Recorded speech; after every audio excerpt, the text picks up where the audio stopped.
కాకినాడ జిల్లాలో సంధ్య aqua exports కంపెనీకి చెందిన బస్సును పోలీసులు సీబీఐకి ఎందుకు అప్పగించలేదని టీడీపీ అధికార ప్రతినిధి కొమ్మారెడ్డి పట్టాభిరాం ప్రశ్నించారు. బస్సును పోలీసులు తనిఖీ చేసి ఆ కంపెనీ వాళ్లకే ఎందుకు అప్పజెప్పారని నిలదీశారు. పైనుండి వస్తున్న ఆదేశాల ప్రకారమే అంతా జరుగుతోందని పట్టాభిరాం అనుమానం వ్యక్తం చేశారు. సీబీఐ అధికారులు తనిఖీలు చేస్తున్న సంగతి సంధ్య ఆక్వా కంపెనీ ప్రతినిధులకు ముందే తెలుసన్నారు.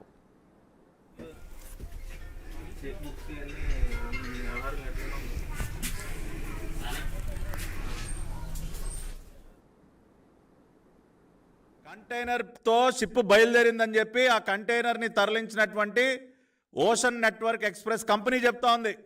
జనవరి 14 సాయంత్రం 7:35 కంటైనర్ శాంటోస్ పోర్ట్ నుంచి బయలుదేరి వెళ్ళిపోయిందని ఇంత క్లియర్గా ఆ కంపెనీ చెప్తా ఉంటే పాపం సంధ్య ఆక్వా వాళ్ళు ఏం చెప్తా ఉన్నారండి, 17వ తేదీన Brazil government of agriculture ministry of agriculture వారు 17వ తేదీ సర్టిఫికేట్ ఇచ్చారంట. అంటే కంటైనర్ తీరం దాటి బ్రెజిల్ తీరం దాటి వెళ్ళిపోయిన తర్వాత ఏం చెక్ చేశారు సార్? వచ్చి ఎలా చెక్ చేస్తారు సార్?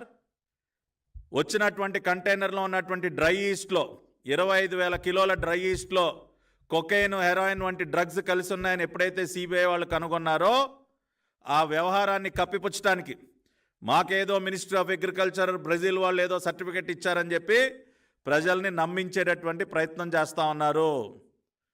ఒక పక్కన ఈ రకంగా తప్పుడు స్టేట్మెంట్లు ఇప్పించడం, రెండో పక్కనేమో బస్సు నిండా సంధ్య ఆక్వా ఫైల్స్, హార్డ్ డిస్క్లు, కంప్యూటర్లు, చెక్ బుక్లు దొరికితే వాటినేమో భద్రంగా తీసుకెళ్ళి మళ్ళీ వాళ్ళకి అప్పచెప్తారు, సిబిఐ వాళ్ళకి అప్పచెప్పకుండా. ఇక్కడేమో పూర్తిగా అడ్డగోలుగా ఆ కంపెనీకి సహకరించడం. ఆ కంపెనీ ఏముందిలేండి, కంపెనీని వెనకుండి నడిపిస్తున్నటువంటి జగన్ రెడ్డి డ్రగ్ మాఫియాకి.